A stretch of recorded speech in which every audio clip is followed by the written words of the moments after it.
देखिए, रीफ़र कंटेनर को लेके मैं कुछ आपको प्रैक्टिकल एक्सपीरियंस मेरे शेयर करना चाहूँगा। आपको दोस्तों पता होगा कि मेरे मेरे 1 टू 20 वीडियो सीरीज़ में एक रीफ़र कंटेनर का प्रैक्टिकल केस बताया था, जिसमें क्लाइंट ने एक्सपोर्ट शिपमेंट किया था और उसका प्रोडक्ट्स जो है वो रीफ़र कंटेनर में बिगड़ गया था और शिपिंग लाइन के क्लेम डिपार्टमेंट में से हमने क्लेम लिया था। तो दोस्तों ऐसे ही कुछ और केस है, राइट। तो यहाँ पर मैं आपसे कुछ शेयर करना चाहूँगा ताकि आपको ये यूज़फुल रहे और आपकी सारे डाउट क्लैरिटीज़ का समाधान हो पाए। अब रीफ़र कंटेनर में दोस्तों आउट ऑफ 100 अगर मैं मेरे स्टूडेंट की बात करूं तो 1-2 केस ऐसे हो ही जाते हैं एटलीस्ट कि जिसका प्रोडक्ट्स बिगड़ जाए, right. Either it could be due to temperature issue, either it could be due to container में से पानी छूटना हो, पानी बाहर आना हो, राइट। उनका जो कंटेनर का पाइप अंदर बाहर रह गया हो, राइट। तो ये सारे प्रॉब्लम्स आते रहते हैं। तो इसका सॉल्यूशन कैसे मिलता है और कैसे इसमें से हमको सॉल्यूशन मिलेगा या ऐसे प्रॉब्लम में हम कैसे ना फंसे। तो दोस्तों इसमें सबसे पहले मैं बता दूं कि CHA तो कोई जवाबदारी लेगा नहीं या फिर मेजॉरिटी CHA कुछ ऐसा राइटिंग में देगा नहीं कि ऐसा कंटेनर में कुछ डैमेज हुआ या कंटेनर का टेम्परेचर में कुछ इश्यू हुआ या माल बिगड़ गया तो मैं लायबल हूँ। ऐसा ना तो CHA ना तो आपको कोई शिपिंग लाइन ऐसा उनके लेटर पैड में लिख के देता है। हावेवर शिपिंग लाइन का क्लेम डिपार्टमेंट होता है। यहाँ पर दोस्तों आप समझिए ये इंश्योरेंस नहीं है, राइट। आपको काफ़ी जगह आपने ये भी सुना होगा कि ऐसे केस में आपको इंश्योरेंस मिल जाएगा, लेकिन मरीन इंश्योरेंस कंपनी कंटेनर में, राइट, स्विच चालू बंद हो जाना या उनका टेम्परेचर में कुछ फ्लक्चुएट हो जाना, ऐसे केसेस में ये उसको मिसकंडक्ट कंसीडर करते हैं और इंश्योरेंस कंपनी कुछ भी सपोर्ट नहीं देती है। ऐसे केस में होता क्या है, फॉरेन पोर्ट में जब आपका गुड्स पहुंचता है और बायर जब आपको कहता है कि आपका प्रोडक्ट जो है डैमेज हो गया है, पेरिशेबल कार्गो ख़राब हो गया है, उस संदर्भ में जो बायर और आप दोनों शिपिंग लाइन को कहोगे और शिपिंग लाइन का एक इंडिपेंडेंट सर्वेयर आएगा, राइट। वो सर्वेयर आएगा और वो एनालाइज अपनी तरीके से करेगा, राइट। वो ये नहीं देखता कि आपने अंदर क्या टूल रखा है मेजरमेंट करवाने के लिए, चाहे आप एनालाइज़र कहो, एनालॉगर कहो, डेटा, उसकी कोई वैल्यू नहीं है। प्लस ये अपना जो तरीके से सर्वे इंडिपेंडेंट करेगा और फिर वो एक रिपोर्ट बनाएगा, उसके आधार से आपको क्लेम मिल सकता है। अब यहाँ पर मैं आपको कुछ केस कहूँ। एक जन ने एक्सपोर्ट किया था उनके प्रोडक्ट्स को, वो थे सऊदी अरेबिया में ऑनियंस। अब सऊदी अरेबिया की पार्टी ने सिर्फ इतना बताया कि प्रोडक्ट डैमेज हो गया है, राइट, पेमेंट ना देने के लिए, लेकिन ना तो प्रॉपर फ़ोटो दिया ना तो कंटेनर का स्थिति बताया। अब ये क्लाइंट तो सऊदी अरेबिया जाने की स्थिति में थे नहीं, राइट, और उन्होंने वहाँ से पेमेंट अटका दिया कि आपका जो सामान है ख़राब आया है तो मैं आपको पेमेंट नहीं दूंगा, ये सामान तो आपका बहुत ख़राब है। तो इसमें आप देखिए कि जब सामने वाला बायर आपको कंटेनर का कुछ स्थिति ही नहीं बताता है, राइट, तो इसमें आपके कंटेनर के अंदर आपने जो एनालाइज़र रखा है या फिर आपने जो कंटेनर का टेम्परेचर या फिर आपको इंडिपेंडेंट शिपिंग लाइन का सर्वे में जो सपोर्ट मिलना चाहिए वो ठीक तरीके से मिलेगा नहीं। सर्वे होगा लेकिन उसमें डेटा अधूरा होगा क्योंकि बायर का कॉरस्पॉन्डेंस ही नहीं रहेगा और बायर भी क्या सोचेगा कि अरे मैं क्यों हेल्प करूं एक्सपोर्टर को, मेरा तो पैसा गया नहीं है, राइट, जो भी नुकसान हुआ है वो तो एक्सपोर्टर का हुआ है, राइट। तो ऐसा भी होता है और काफ़ी जगह पे मैंने ऐसे भी केसेस सुने हुए हैं कि फॉरेन अफ्रीकन जैसी कंट्री में गुड्स पहुंचता है और पैसा ना देने के लिए बायर ऐसे कहता है कि गुड्स ख़राब आ गया है और ये डिस्ट्रॉय कार्गो कराना पड़ेगा और आपको डिस्ट्रक्शन सर्टिफिकेट शिपिंग लाइन से मिल जाता है।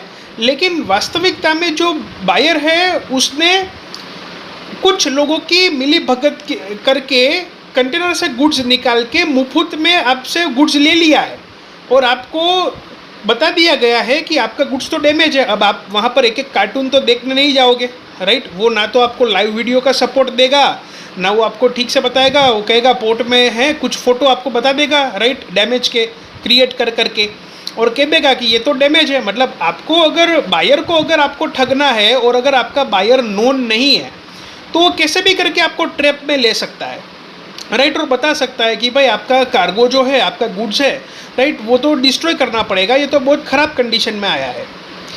तो इससे बचने के लिए आपको शिपिंग एंड लॉजिस्टिक का नॉलेज का ज़रूरत नहीं है। नो डाउट आपको शिपिंग एंड लॉजिस्टिक का नॉलेज बहुत शिपिंग लाइन की तरफ से और बहुत ज़्यादा इंटरनेट के फ्री टूल से मिल जाएगा। शिपिंग लाइन भी इसमें सपोर्ट करती है, उसके भी नॉलेज पोर्टल्स होते हैं, वो भी, उससे भी आप शिपमेंट करने से पहले मैन्युअल मांग सकते हो, राइट।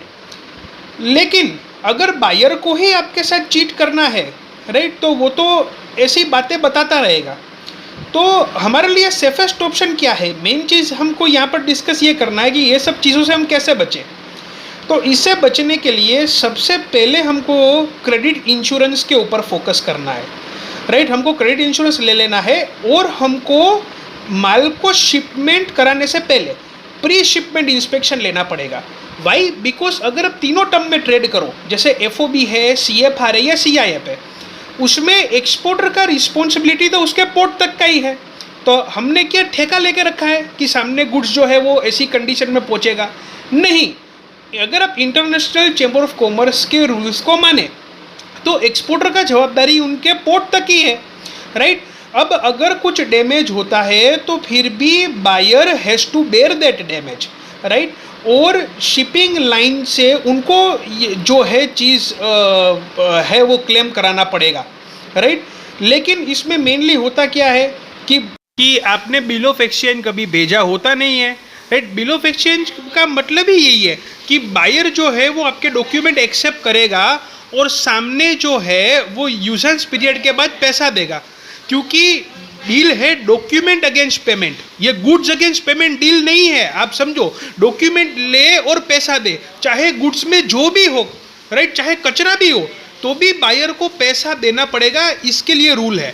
और बायर को क्वालिटी गुड्स मिले इसलिए हम उसको प्री शिपमेंट इंस्पेक्शन भी देते हैं कि भाई देख लो ये क्वालिटी प्रोडक्ट है, फोटो वीडियो देख लो, प्री शिपमेंट इंस्पेक्शन का सर्टिफिकेट देख लो। फिर क्या है, अगर ट्रांजिट में लॉस होता है तो ये क्यों एक्सपोर्टर अपने माथे में ले ले, राइट। आप रूल्स के अंतर्गत जाओ ना, फॉलो द प्रॉपर रूल्स। अगर आप ICC के पेमेंट टर्म्स फॉलो करते हो तो यहाँ पर जो है डॉक्यूमेंट अगेंस्ट एक्सेप्टेंस का ICC के रूल्स के अंतर्गत लोग डॉक्यूमेंट्स तो लिखते हैं, राइट, लेकिन उसके प्रॉपर रूल्स फॉलो नहीं करते ना।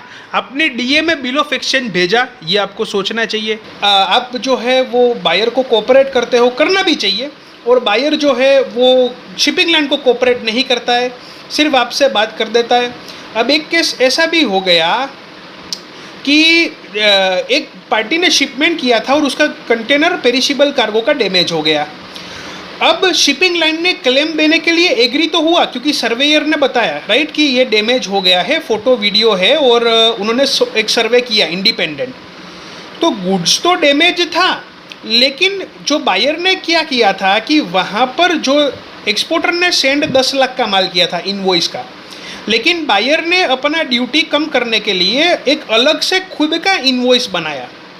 और खुद का जो इनवॉइस है, अब आप इतना समझिए कि आपने DA में ट्रेड किया है, आपने फॉरेन बैंक में डॉक्यूमेंटेशन भेज दिया, बायर ने बैंक से डॉक्यूमेंट उठा लिया, लेकिन अब बैंक तो क्लियरेंस नहीं कराती ना। उसने क्लियरेंस में जब CHA को डॉक्यूमेंट दिया, उसमें इनवॉइस चेंज कर दिया, बाकी डॉक्यूमेंट एज इट इज़ रखा, लेकिन इनवॉइस में बदल दिया गया।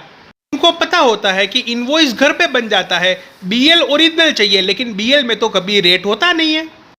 और खुद का जो इनवॉइस है वो कम वैल्यू का बनाया, केवल 5 लाख रुपए का बिल बनाया, और जो एक्सपोर्टर को पता भी नहीं था। एक्सपोर्टर ने 10 लाख का इनवॉइस उन्होंने भेज दिया, लेकिन बायर ने अपने तरीके से सेम फोटोशॉप एडिटिंग करवा के, राइट, 5 लाख की वैल्यू का बिल बनवाया, ताकि वहाँ पर उसको ड्यूटी कम लगे और उसको वेट भी कम लगे, राइट।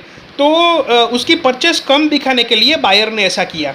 तो ये जब क्लियरेंस के वक्त यूज़ हुआ था तो सर्वेयर ने चेक किया कि भाई ये प्रोडक्ट तो एक्चुअली एक्सपोर्टर ने 10 लाख की है और आपने जो क्लियर किया या हुआ है वो 5 लाख का है, राइट। क्योंकि अब आप देखो कि गुड्स डैमेज कहाँ पर हुआ है, फॉरेन कंट्री में, तो वो तो वहाँ के बिल को सबसे पहले मानेगा ना, क्योंकि सर्वेयर ने भी सर्वे फॉरेन कंट्री में किया है। अगर कंपनी चाहे तो आपका क्लेम पूरा का पूरा रिजेक्ट कर सकती है।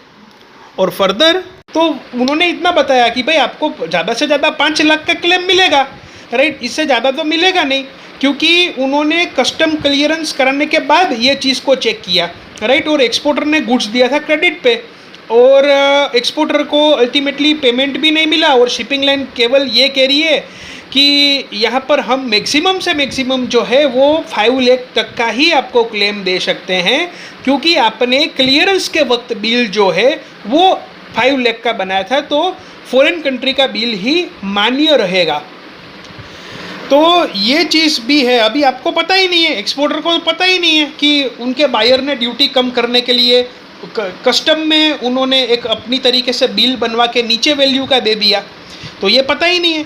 तो इसका सोल्यूशन कैसे हो सकता है? इसका सोल्यूशन तब हो सकता है जब सामने में फॉरेन में आपका सेटअप हो, राइट, आपका खुद का बायर हो, आप नोन हो, क्योंकि क्या है ये सब क्लेम निकलवाने में बायर का भी रिस्पॉन्स होना चाहिए, क्योंकि प्रोडक्ट वहाँ पे पड़ा है, राइट। उसको सर्वेयर को सपोर्ट देना पड़ेगा, उसको रिक्वायरमेंट डॉक्यूमेंटेशन देना पड़ेगा। अगर बायर ये करेगा ही नहीं, बायर सिर्फ ऐसा सोचेगा कि मेरा तो लॉस नहीं है, जो भी है एक्सपोर्टर को नुकसान है, तो फिर एक्सपोर्टर को इससे कोई सोल्यूशन नहीं मिलेगा, चाहे जितने भी एनालाइजर टूल एक्सपोर्टर वसा ले, राइट।